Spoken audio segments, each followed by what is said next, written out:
Factory outlet Mukunda jewellers లో mega వడ్డానం sale 2.0.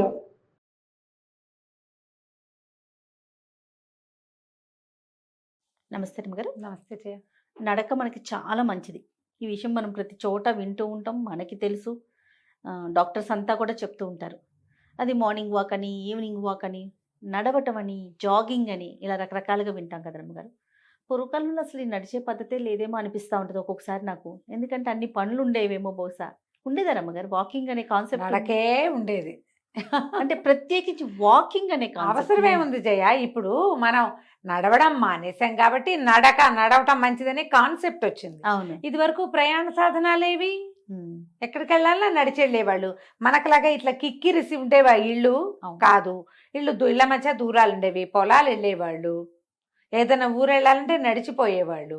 1 2 బయటికి నడిచి వెళ్ళాలి, మంచినీళ్ళకి నడిచి వెళ్ళాలి, పొరుగురు ఏదైనా వస్తువు తీసుకోవాలి, సంతకి నడిచి వెళ్ళాలి, తోటకి నడిచి వెళ్ళాలి.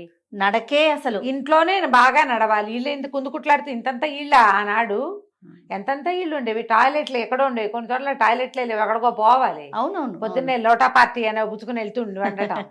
ఇప్పుడు చెరువుకి వెళ్ళటం, మంచినీళ్ళు తెచ్చుకోవటం, ఎన్ని రకాల పనులు ఉండేవి జయ. సహజంగా నడకుండేది.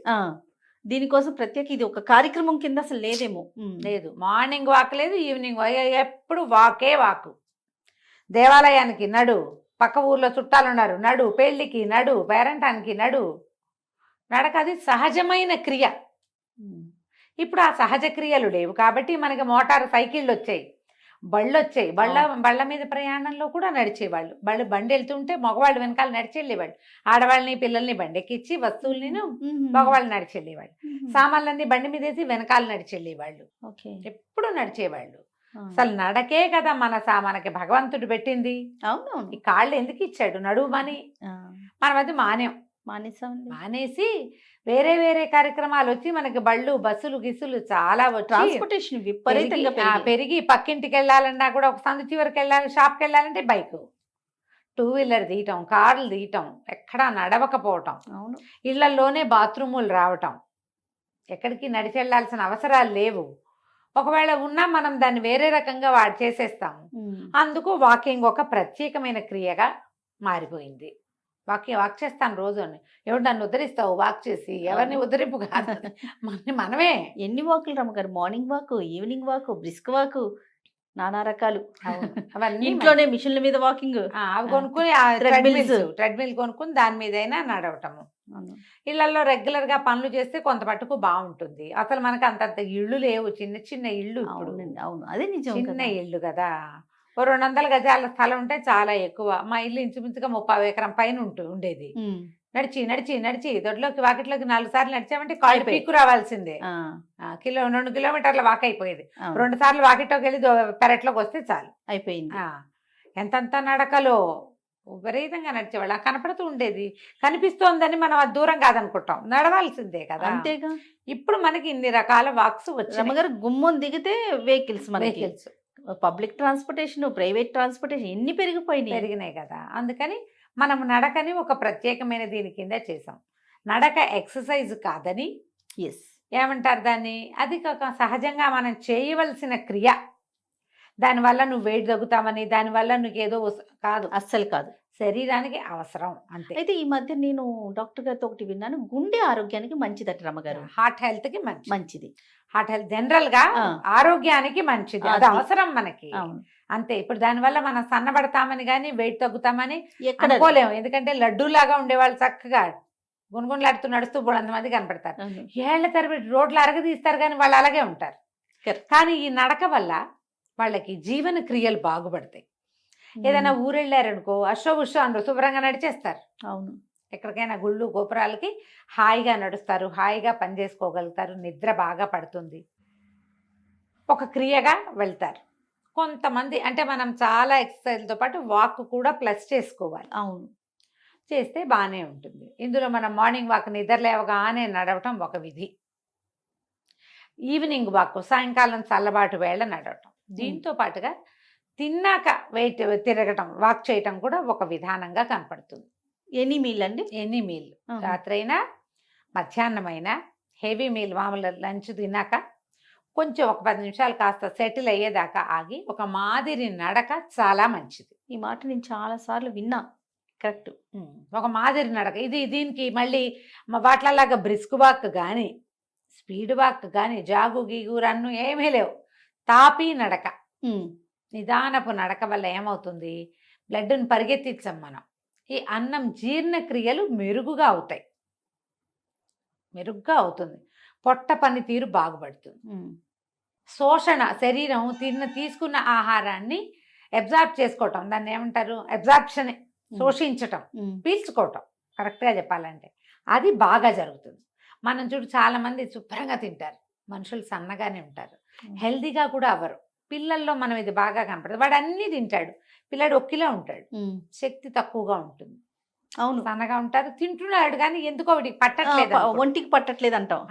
ఆ ఒంటికి పట్టే క్రియ మనలాంటి పెద్ద ఏజ్ వచ్చాక కొంచెం నడిస్తే బాగుంటుందట. మనమేమో విటమిన్స్, మినరల్స్, రకరకాల పదార్థాలు తీసుకుంటాం, కార్బ్స్తో పాటు కొంచెం ఐరన్ రిచ్ ఫుడ్ అవి తీసుకుంటామా, అవన్నీ మనకి శరీరం శోషించటానికి నడక ఉపయోగపడుతుంది. ఈ వాకుల్లో 8 ఇన్ఫినిటీ వాక్ అని 8 వేసి దాని చుట్టూ నడవండి. ఇవన్నీ కొత్తగా వచ్చాయనిపిస్తుంది. 5 వరకు ఎక్కడివి ఇవి, ఏవో కనిపెట్టారు కొత్త విధానం. ఇంట్లోనే 8 వేసుకుని 8 చుట్టూ నడవండి, తూర్పుకు మొదలుపెట్టి పడమటికి నడవండి, సాయంత్రం పడమటించి తూర్పుకు నడవండి. అన్నీ ఎవడు గుర్తు పెట్టుకుంటాడమ్మా, నాకు ఎంత కన్ఫ్యూజన్గా ఉంటుంది. ఏమిటి గోల, ఎక్కడో చోట నడవండి, ఇంపార్టెంట్, నడవండి అనొచ్చు కదా.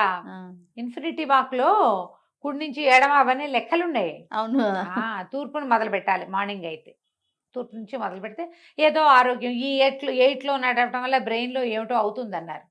నాకు అంత బ్రెయిన్కి ఎక్కల చెప్పాలంటే, కానీ చెయ్యొచ్చు. అవును, మనం ఇంట్లో చిన్న స్పేస్, రోడ్డు మీదకి వెళ్ళడానికి వీలు లేదు, అక్కడక్కడే నడవటం, ఇంట్లోనే బాగా పచారులు చేయటం. దీనికి వాక్ అని మనం రోడ్డు మీదకి వెళ్ళటమో ఎక్కడికైనా పార్క్ వెళ్ళటమో చెయ్యొద్దు. ఇంట్లోనే అటు ఇటు పచారులు చెయ్యండి అంతే. మన ఇంట్లోనే లోపలే చాలు. బాల్కనీస్ ఉంటే వాటిలో, హాల్ కొంచెం పొడుగ్గా ఉంటే, కారిడార్ ఉంటే, ఇది ప్రెగ్నెంట్ లేడీస్, ఏజ్డ్ వాళ్ళకి చాలా మంచిది చేయాలి. మా ప్రెగ్నెన్సీలో అన్నం తిన్నాక అట్లా నడుస్తూ ఉండటం, క్రమంగా అన్నం అరుగుదలకు వస్తుంది. పెద్దవాళ్ళు కూడా ఆహారం తిన్నాక వెంటనే పడుకోవద్దు. అవును, 10 నిమిషాలు కూర్చోండి, కొంచెం సెటిల్ అయ్యేదాకా. మెల్లిగా లేచి కాస్త అటు ఇటు పచారులు చేయడమే. క్లియర్గా దాన్ని అలాగే చెప్పుకోవాలి. కానీ ఈ పచార్లు దాని వెనకాల ఉన్నది ఏంటి, వాకింగ్ సైన్సే, వాక్ సైన్సే. మీరు ఎవరైనా మీ వైద్యులు కూడా సంప్రదించవచ్చు.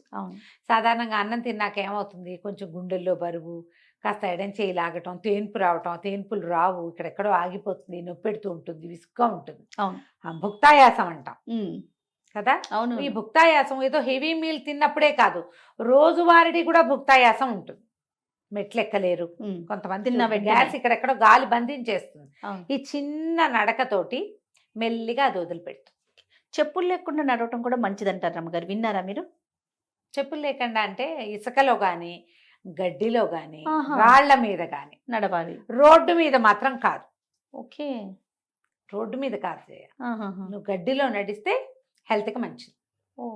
ఇసుకలో సాయంకాలం ఏ బీచ్లకో వెళ్ళామనుకో, నదీ తీరాలు, అలాంటి చోట నడిస్తే చక్కగా ప్రెషర్ అది ఇప్పుడు ఏమవుతుంటే ఆ ఇసుకలో ఒక పాదం కరెక్ట్గా వెళ్ళి వెనక్కి వస్తుంటుంది.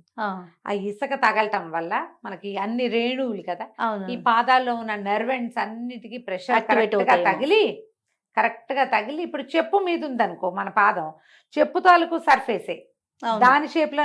అదే మనం ఇసుకలో వేసామనుకో, ఇసుక మన పాదం షేపు ఇసుకలోకి దిగుతుంది, డిఫరెన్స్ ఉంది. అవునవును. ఈ గడ్డి వాట్లలో నడవటం వల్ల కూడా అలాంటి ఎఫెక్ట్ వస్తుంది. రాళ్ల మీద నడవటము, రాళ్ళు అనే సర్కిల్ మన పాదానికి కర్వ్ ఉంటుంది కదా, ఇక్కడ గుచ్చుకుంటే ఇక్కడ అన్ని చోట్ల గుచ్చుకుని ఈ ఆక్యుప్రెషర్ ఎఫెక్ట్ వస్తుంది. ఓకే, అందుకు అది మంచిదని చెప్తారు. మనకు అంత అవకాశాలు అయితే ఇంట్లో చెప్పులు ఎందుకు, హాయిగా పొట్టికాలతోటి నడవండి. హాయిమని నడుస్తూ ఉంటే మెల్లిగా మీకు ఒక 10 రోజులు నడిచారనుకో డిఫరెన్స్ తెలుస్తుంది ఖచ్చితంగా. ఈ తర్వాత నిద్ర, చిన్న నిద్ర సరిపోతుంది. చిన్న కునుకు పెద్దవాళ్ళు పడుకుంటారు కాసేపు, ప్రెగ్నెంట్ లేడీస్ కూడా కాసేపు నిద్రపోతారు. ఒకవేళ మీకు పడుకునేది కదా, వర్కింగ్ మనం ఉన్నాము, కాస్త అటు ఇటు నడిచామంటే అన్నం చక్కగా అరుగుదలకు వస్తుంది, తర్వాత పని హాయిగా అవుతుంది. ఇది ఒక ప్రాక్టీసు, ఒక ఐడియా. ఓకే, అన్నం తిన్నాం, ఇప్పుడే తిన్నాం కదా, కూర్చోవటం ఎందుకు, 4 అడుగులు వేద్దామని కాస్త అటు ఇటు నడవండి. ఈ మెట్లెక్కి దిగటము వాటికంటే కూడా నడవటమే సింపుల్ వాకే చాలా మంచిది. ఆలోచించండి. అవకాశం ఉంటే ఈ 2 మాటల్ని యూటిలైజ్ చేసుకోండి. తప్పకుండా. నమస్తే మేడం. నమస్తే.